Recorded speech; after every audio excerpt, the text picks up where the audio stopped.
ఓం శ్రీ సాయిరామ్. శ్రీ గురుదేవదత్త. శ్రీ సమర్థ రామదాస విజయము. అధ్యాయము 43. ఓం గం గణపతయే నమః. ఓం శ్రీ సరస్వత్యై నమః. ఓం శ్రీ గురుదత్తాత్రేయాయ నమః. శ్రీరామ జయ రామ జయ జయ రామ. మధ్వాచార్యుల శిష్యునికి జ్ఞానబోధ. శ్రీ నిత్యానందుల వారు సత్సంగ సమావేశ స్థలమునకు చేరుకోగానే శ్రద్ధాళువైన విద్యాసాగరుడు లేచి చేతులు జోడించి నమస్కరించి, స్వామి, మీ అనుగ్రహము, శ్రీ సమర్థ రామదాసుల వారి అనుగ్రహము మాపై ఉన్నందున అఖండమైన వారి లీలలను శ్రవణం చేసే మహాభాగ్యం మాకు కలిగింది. భగవత్తత్వం అవగతం కావాలంటే మహాత్ముల తత్వం తెలుసుకున్న ద్వారానే సంభవిస్తుందని అనిపిస్తున్నది. గురుదేవ, శ్రీ సమర్థుల లీలామృతాన్ని మాకు పంచి మమ్ము ధన్యుల చేయండి ప్రార్థనాపూర్వకంగా వేడుకున్నాడు. శ్రీ నిత్యానందుల వారు సంతుష్ట మనస్కులై, నాయన, శ్రీ సమర్థుల వారి అనుగ్రహంతో మాత్రమే మనం వారి లీలను చెప్పుకోగలుగుతున్నాము. సావధాన చిత్తులవై శ్రవణం చేయమని చెప్పి ఇట్లనెను. విద్యాసాగర, శ్రీ సమర్థుల వారు నిర్దిష్టమైన సాధన సంపత్తి కలిగి పరమాత్మ తత్వమునకు ప్రతిబింబము అనదగినవారు. అందరికీ స్వచ్ఛమైన అంతఃకరణ కలిగి ఉండాలని ప్రబోధించారు. వారి బోధలన్నీ ఒక చోట చేర్చి శిష్యశ్రేష్ఠుడైన కళ్యాణస్వామి దానికే దాసబోధ అని నామకరణం చేశారు. ఆ గ్రంథం సకల వేద సారం, సకల జనులకు ఆమోదము, ఆచరణయోగ్యము అయినది. అందరికీ నిత్యపారాయణ గ్రంథంగా రూపొందింది. శ్రీ సమర్థులు ఏ కార్యమునైనా లోక కళ్యాణ కారణముగానే సంకల్పించేవారు. చాటున ఒక పద్ధతి, ఎదుట ఒక పద్ధతి ఆచరించేవారు కారు. చేయునదొక్కటి, చెప్పునది వేరొకటి కలిగిన వారు కొందరుంటారు. అటువంటి వారు శ్రీ సమర్థుల చేత చక్కగా సంస్కరించబడినారు. ఇప్పుడు అటువంటి సంఘటనయే వివరించెదను. సావధానుడే ఆలకించుము. ఆలకించుటే కాదు, జీవితములో ఆచరించుట చాలా ముఖ్యము. వారి లీలను సంస్కరణను చెప్పుకోగలగడం మన పూర్వజన్మ సుకృతమే. దక్షిణ కర్ణాటకలోని ఉడిపి సంస్థానంలో మధ్వాచార్యులని ఒక గొప్ప సాధువు గారు ఉండేవారు. ఆయనకు అనేక పట్టణాలలోనూ పల్లెల్లోనూ అనేక పీఠాలు ఏర్పడి ఉన్నవి. ఆయా పీఠాల నిర్వాహకులందరూ ఆయనను మహాగురువుగా గౌరవించి వారి చేత బోధలు చెప్పించుకునేవారు. వారికి కర్ణాకర్ణీగా శ్రీ సమర్థ రామదాసు గారి చమత్కారముల గురించి, శిష్య రక్షణ గురించి, వారి భక్తి చైతన్య ప్రవాహం మహారాష్ట్రమంతటినీ పునీతం చేస్తూ ఉన్నదని తెలియవచ్చింది. అంతేగాక శ్రీ సమర్థ రామదాసు గారు సాక్షాత్ హనుమంతుని అవతారమేనని కొనియాడబడుచున్నారని కూడా తెలియవచ్చింది. ఈ విషయాలు సత్యమా లేక కల్పించి వారి శిష్యులు ప్రచారం చేయుచున్నారా తెలుసుకోవాలని మధ్వాచార్యులు సంకల్పించారు. ఎందుకంటే మహాత్ములే మహాత్ములను గుర్తించగలరు. అట్లు గుర్తించబడినప్పుడు ఇరువురి యందు గల జ్ఞానాగ్ని మరింత ప్రజ్వరిల్లి జగత్ కళ్యాణానికి పనికొస్తుంది. ఈ విషయాలు ఎంతో సున్నితమైనవి కావున మంచి ప్రవర్తన కలిగిన శిష్యుని ఈ పనికి నియమించాలని నిర్ధారించి ఒక అతనిని పిలిచి శ్రీ సమర్థుల వారికి ఒక లేఖ వ్రాసి అతని చేతికిచ్చినారు. ఈ విధంగా అతనితో సందేశం పంపుచూ ఒక మాట చెప్పారు. నీవు శ్రీ సమర్థుల వారి ప్రవర్తనను, వారి శిష్యుల ప్రవర్తనను జాగ్రత్తగా కనిపెట్టు. సత్ప్రవర్తన కలిగి ఉన్నారా లేదా నాకు తెలియజేయి. నీకు కావలసిన సంభారములన్నీ తీసుకెళ్ళు. దారిలో జాగ్రత్తగా వంట చేసుకుని తింటూ వెళ్ళమని చెప్పారు. సరేనని గురువాజ్ఞ తలదాల్చి ఆ లేఖ తీసుకొని బయలుదేరాడు ఆ శిష్యుడు. దాదాపు చాఫలకు దగ్గర దాకా వచ్చాడు. కానీ ఇంకా ఒక్కరోజు ప్రయాణంతో అక్కడికి చేరగలడని తెలుసుకున్నాడు. ఆ ఊరి వెలుపలగా ఒక చిన్న నది ప్రవహిస్తున్నది. అదే నదీ తీరంలోనే కొన్ని మైళ్ళు నడిస్తే చాఫలకు చేరుకొనగలడని అక్కడి వారిని అడిగి తెలుసుకున్నాడు. తన వద్ద ఒకరోజు సరిపడే సంభారాలున్నవి. ఆ నదిలో స్నానం చేశాడు. ఆ తీరంలోని అనుష్ఠానం చేసుకున్నాడు. చెట్లకున్న ఎండు పొలలు ఏరి తెచ్చి అక్కడే మడిగా వంట చేసుకున్నాడు. తర్వాత కొంచెం సేపు భగవద్ధ్యానం చేసుకున్నాడు. అన్నం ఆకులో వడ్డించుకొని దానినే భగవదర్పితం చేశాడు. ఇక భోజనం చేద్దామనుకునే లోపు చేయి తగిలి చెంబులో నీరంతా కింద పోయింది. చెంబు తీసుకు నదిలోకి పోయి నీరు నింపుకుని తెస్తూ తలెత్తి చూచేసరికి ఆ విస్తరి వద్ద ఒక కుక్క నిలబడి ఉంది. విస్తరిలోని అన్నం వాసన చూసింది. మూతి కూడా పెట్టిందనిపిస్తున్నది. చీ చీ అని అరిచాడు. దగ్గరికి వచ్చే లోపుగా ఆ కుక్క దూరంగా పోయింది. హతవిధి, ఇప్పుడేమి చేయాలి? నిన్న మధ్యాహ్నం చేసిన భోజనం ఇప్పుడేమో ఈ కుక్క అన్నాన్ని ముట్టింది. ఊరిలోకి పోయి బియ్యము పప్పు తెచ్చుకొని వండుకునే ఓపిక లేదు. ఆకలి వేధిస్తున్నది. నీరసం కూడా వస్తున్నది. సందిగ్ధంలో పడ్డాడు. ఇలాంటి క్లిష్ట పరిస్థితులలో శాస్త్రం ఏమి చేయాలని చెప్పిందోనని కొంత యోచించాడు. ప్రయాణ సమయంలోనూ అడవుల్లోనూ కొన్ని నియమాలు సడలించుకోవాలని స్మరణకు వచ్చింది. అంతేగాక తులసి తీర్థముతోనూ నారాయణ నామస్మరణముతోనూ ఏ వస్తువైనా పవిత్రీకరించబడుతుందని జ్ఞప్తికి వచ్చింది. చుట్టూ కలియ చూచాడు.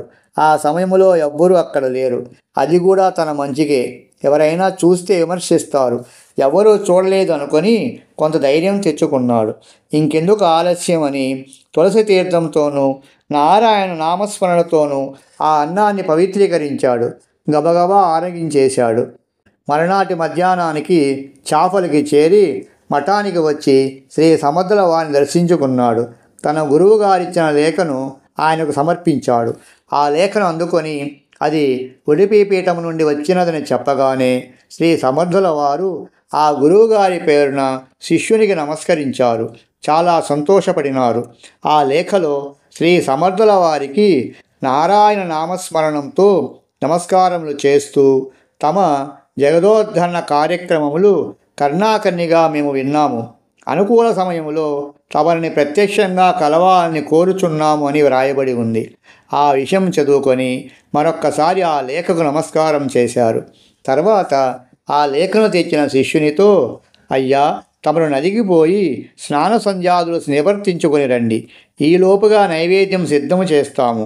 చాలా అలసిపోయి వచ్చారు. చక్కగా భుజించి విశ్రాంతి తీసుకుందురు గాని అన్నారు. ఆ శిష్యుడు వెంటనే కోపముతో, ఏమిటి, మా సాంప్రదాయం అంటే ఏమిటనుకున్నారు? మేము ఎవరి చేతి భోజనము స్వీకరించము. మేము సప్త స్వర్ణ ముద్రాంకితులము. ఆ సంగతి మీకు తెలియకపోవచ్చునన్నాడు. శ్రీ సమర్థుల వారు, ఓహో అలాగా, మేము పొరబడినాము. తమరికి కావలసిన సంభారములు సమకూర్చెదము. స్వయం పాకం చేసుకుని భుజించండి. మాకేమీ అభ్యంతరం లేదు అన్నారు.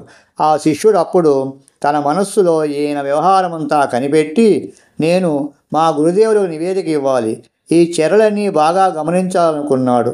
నదికి పోయి స్నానం చేసి స్వయంగా నీరు తెచ్చుకొని వంట చేసుకున్నాడు. ఇంతలో శ్రీ సమర్థుల వారు శ్రీరాముల వారికి నైవేద్య సమర్పణ చేశారు. గురువుగారు శిష్యులు కూడా అతిథి భోజనం చేసే వరకు తాము చేయరాదని అలాగే ఉన్నారు. మధ్వాచార్యుల శిష్యుడు కూడా ఆకులో భోజనం వడ్డించుకున్నాడు. శ్రీ సమర్థుల వారు స్వయంగా ఆయనకు నేయి వడ్డించారు. అతిథులు శ్రీహరి స్వరూపులు, ఇక స్వీకరించండి అన్నారు. అంతే, ఆ అతిథి అగ్ని మీద గుగ్గిలములాగా కోపోద్దీపితుడైనాడు. ఏమయ్యా, నేనింత మడిగా వంట చేసుకుని భోజనం చెయ్యబోతుండగా ఈ విధంగా ఈ ఆహారాన్ని అపవిత్రం చేస్తావా? నెయ్యి నిన్నెవడయ్యమన్నాడు? ఆ గిన్నె ఇక్కడ పెడితే నేను వేసుకునేవాడిని కదా. నీకిప్పుడు ఒక సజ్జనుడిని పస్తు పెట్టిన పాపం చుట్టుకుంటుంది. ముందే చెప్పాను, మాకు ఎవ్వరు ముట్టినా పనికిరాదని. అయినా నా నియమాన్ని భంగం చేశారు అంటూ చిందులు శివాలు తొక్కుతున్నాడు. శ్రీ సమర్థుల వారిని తోలనాడి మాట్లాడుతుంటే శిష్యులైన కళ్యాణ్ ఉద్ధవ్ ఇతరులంతా గమనిస్తూ ఉన్నారు. గురువాజ్ఞ లేనిది అతనినేమి అనే వీలు లేదు. లేకుంటే కళ్యాణ్ ఎడమ చేత్తో ఎత్తి ఏటిలో వేసేవాడే. అంతలో శ్రీ సమర్థులు క్రింద చతికిలబడి, ఓ శ్రీరామ, నాకెందుకయ్యా ఇంత అపవిత్ర శరీరాన్నిచ్చావు? ఎందుకింత పనికిరాని జన్మనిచ్చావు? కుక్క ముట్టుకున్న అన్నాన్ని పవిత్రం చేసేందుకైనా శాస్త్రం ఉంది. అంతకంతే నాది చండాలపు జన్మ. నేను నెయ్యి వడ్డిస్తే దాన్ని పరిహరించేందుకు మార్గము మంత్రము ఏమీ లేవా? శ్రీరామ, అయ్యో, నాకు ఈ బ్రాహ్మణుడిని పస్తుంచిన పాపం తప్పదా అంటూ ప్రార్థిస్తుంటే శిష్యులు కోపము ఆశ్చర్యములతో, ఏమిటి గురుదేవా, కుక్క ఏమిటి, పవిత్రీకరణం ఏమిటి, కాస్త అర్థమయ్యేటట్లు చెప్పండి అంటున్నారు. ఆ అతిథి కలవరపడ్డాడు. శ్రీ సమర్థులు, ఈయన ఆ ప్రక్క ఊరిలో వంట చేసుకుని భుజించబోతుంటే కుక్క వచ్చి అన్నాన్ని ముట్టుకుందిలే, అంతే అన్నారు. వెంటనే ఆ మధ్వ శిష్యుడు, ఏమిటి, ఆ సమయంలో అక్కడ ఎవ్వరూ లేరుగా, నీకెవరు చెప్పారు అన్నాడు. ఇక సమర్థుల శిష్యులంతా ఒక్కసారిగా అతనిని చుట్టుముట్టి, ఏమయ్యా, శ్రీ సమర్థులంటే ఏమని నీ ఉద్దేశ్యం? ఇప్పటిదాకా నీ ఇష్టానికి మాట్లాడావు. మా గురువుగారికి ఏ విషయమైనా ఒకరు చెప్పక్కర్లేదు. సర్వము ఉచితమే. ఈ సంగతి నీకు తెలియదేమో అని తలా ఒక మాట అనేసరికి అతను, అయ్యా, నన్ను మన్నించండి. బుద్ధి తక్కువై తమని తోలనాడి మాట్లాడాను.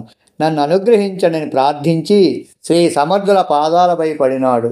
గురుదేవుని శరణుకోరిన వానిని ఎవ్వరూ ఏమీ అనరాదని సూచనగా శ్రీ సమర్థులు తమ చేతితోనే సైగ చేసి అందరి నోర్లు మూయించారు. పాదాలు పట్టిన మధ్వ శిష్యుని భుజాలు పట్టి లేపి, శ్రీరాముల సామర్థ్యమే గాని నాదేమీ లేదని మీ గురువుగారితో చెప్పండి. ప్రస్తుతం 2 రోజులు మా ఆతిథ్యంలో మీరుండండి. బడలిక తీరిన తర్వాత ప్రయాణం చేయవచ్చునని ఆదేశించారు. తమరి ఆదేశాలు మాకు శిరోద్ధార్యమంటూ అతడు ఆ ప్రసాదమును భక్తితో ఆస్వాదించి స్వీకరించాడు.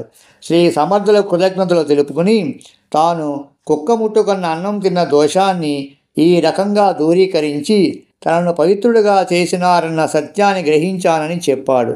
అక్కడ ఉన్న శ్రీ సమర్థుల శిష్యగణమును తన సోదరులుగా భావిస్తానన్నాడు. యథార్థముగా తమ గురువుకే శ్రీ సమర్థుల వారి పట్ల కొంత సందేహం కలిగిందని చెప్పి వారి ప్రవర్తనను, సాంప్రదాయమును, సంస్కారాలను అధ్యయనం చేసి నివేదిక ఇమ్మని తనను పంపారని చెప్పాడు.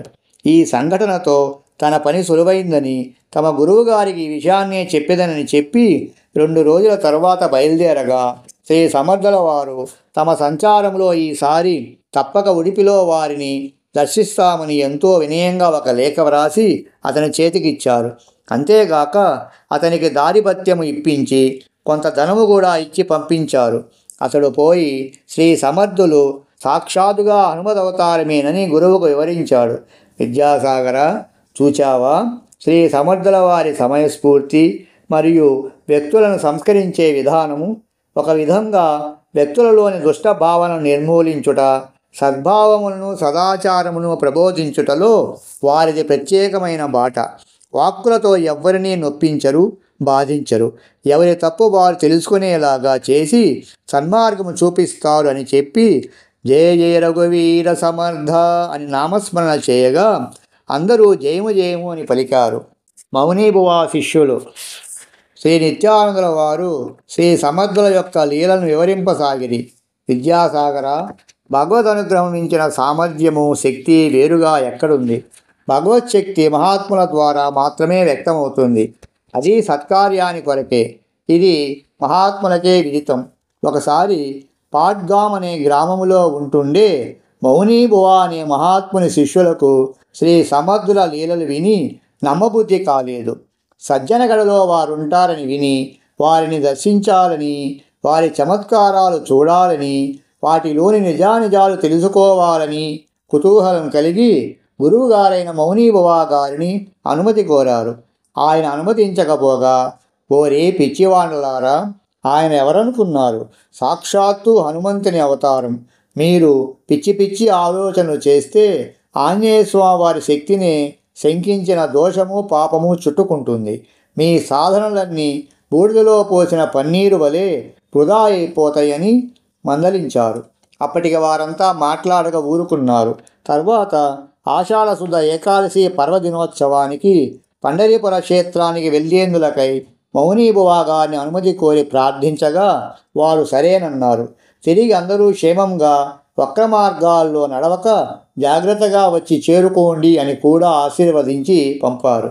ఆ శిష్యులంతా బయలుదేరి పండరినాథులైన పాండురంగ విఠలుని నామ సంకీర్తనలు చేస్తూ దారి నడుస్తూ ఏ గ్రామములో ఎవరు భిక్ష పెట్టినా స్వీకరిస్తూ పరమ భక్తితో పండరీ క్షేత్రమునకు చేరుకున్నారు.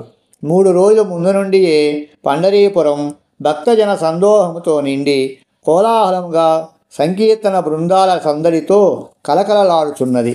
ఎవ్వరి నోటనైనా హరినామ కీర్తనమే. చంద్రభాగా నదీ తీరమంతా జనసందోహంతో నిండిపోయింది. అన్నదాన కేంద్రాలు, త్రాగునీటి కేంద్రాలు, అడుగడుగునా స్వామి పేరిట ప్రసాద వితరణలు, చిత్ర విచిత్ర వస్తు విక్రయ దుకాణాలు, మిఠాయి అంగళ్ళు, జాతర ఎంతో వైభవంగా జరిగింది. నిత్యకృత్యాల అనంతరము అందరూ దైవదర్శనం చేసుకునడంతో ప్రతిరోజు ఆ పుణ్యప్రదమైన వాతావరణంలో అందరి అంతరంగాలు పులకించిపోయేవి. సాక్షాత్తుగా వైకుంఠధామమునందున్నట్లు అందరూ ఆనందించేవారు. సాంసారిక విషయాలు అక్కడ ఏమాత్రమూ గుర్తురావు. ఆ విధమైన ఆనందానుభూతిని పొంది మౌనీభవ శిష్యులు ఉత్సవాల అనంతరము తిరుగు ప్రయాణమైనారు. వారంతా దారిలో బాహుళీ సంగమములో ఆగి స్నాన సంధ్యాదులు చేసుకున్నారు. తర్వాత వారిలో కొందరు అక్కడున్న వారిని విచారించి ఇక్కడ నుండి సజ్జనగర దగ్గరలోనే ఉన్నదని తెలుసుకున్నారు. అందరూ కలిసి గురువుగారు మళ్ళీ మళ్ళీ అనుమతించరు కాబట్టి ఇప్పుడే మనము సజ్జనగడకు పోయి శ్రీ సమర్థులను కూడా దర్శించుకోవడం శ్రేయస్కరము. ఏదైనా చమత్కారములు కూడా జరిగినచో మనం ఇంకా అదృష్టవంతులము అని ఆలోచనలు చేయసాగారు. పాట్గాం పోతే గురువుగారి అనుమతి మనకు ఉండదు అనుకున్నారు. అకస్మాత్తుగా సజ్జనగడలో శ్రీ సమర్థుల వారు కళ్యాణ్ స్వామితో ఇలాగన్నారు. కళ్యాణ్, మనం ఇప్పుడు మాహుళీ సంగమములో స్నానం చెయ్యాలి అన్నారు. సరే గురుదేవ అంటూనే ఒక సంచిలో పేలపిండి తీసుకొని కమండలం తీసుకొని తయారైనాడు.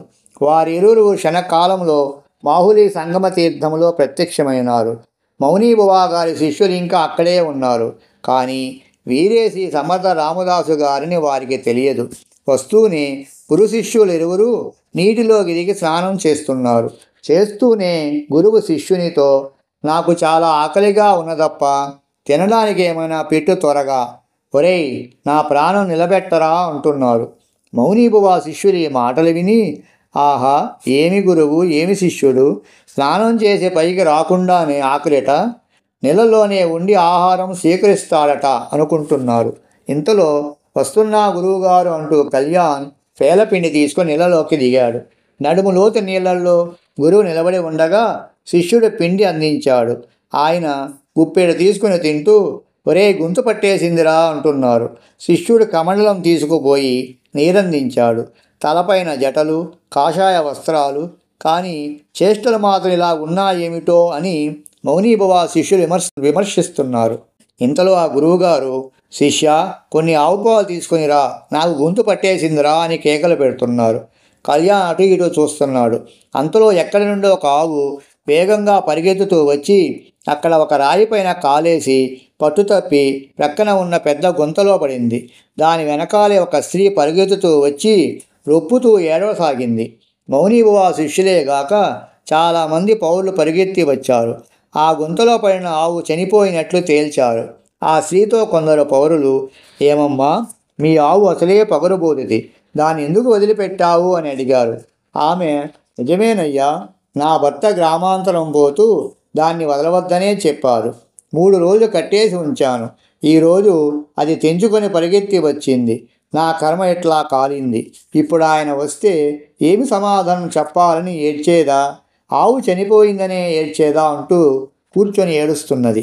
ఆ వచ్చిన వారంతా ప్రోగై చూస్తుండగా, గురుదేవా, ఇప్పుడే ఆవు పాలు తెస్తా ఉండండి అంటూ కళ్యాణ్ కమండలం తీసుకొని ఆ గుంతలోకి దిగుతున్నాడు.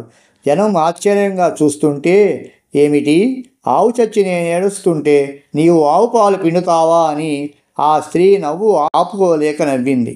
కళ్యాణ్ ఇదేమి వినిపించుకోకుండా ఆ ఆవు శవం వద్దకు చేరాడు. ఇక్కడున్న వారిలో కొందరు శ్రీ సమర్థ మహారాజు వారిని గుర్తించారు. ఇంకేమి, శ్రీ సమర్థుల వారి ఆజ్ఞ కదమ్మా, నీ ఆవు బ్రతుకుతుందిలే అంటూ ఉన్నారు. ఈయనే శివాజీ గారి గురువు అని ఒకరన్నారు. ఆశ్చర్యపోయినారు మౌనీభవ శిష్యులు.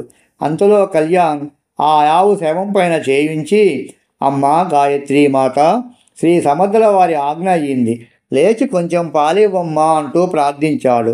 చక్కగా ఆవు లేచి తోక విదిలించుకొని నిలబడింది. కమండలం నిండా పాలు పిండుకొని త్వరగా నడుములోతు నీళ్ళల్లో ఉన్న గురువుగారికి అందించాడు. వారు చక్కగా ఆ పాలను త్రాగిన తర్వాత పైకి వచ్చారు. ఆ బ్రాహ్మణ స్త్రీ వచ్చి శ్రీ సమర్థుల పాదాలపై పడి, స్వామి, చనిపోయిన ఆవును బ్రతికించారు. ఇది పొగరబోతు ఆవు, నాకు చెప్పిన మాట వినదు. దీనిని మా ఇంటి వరకు చేర్చే బాధ్యత మీ శిష్యునికి చెప్పండి అని ప్రాధేయపడింది. అప్పుడు ఆ ఆవు వెన్నుపైన చేయి ఉంచి శ్రీ సమర్థులు ఇలా ప్రార్థించారు.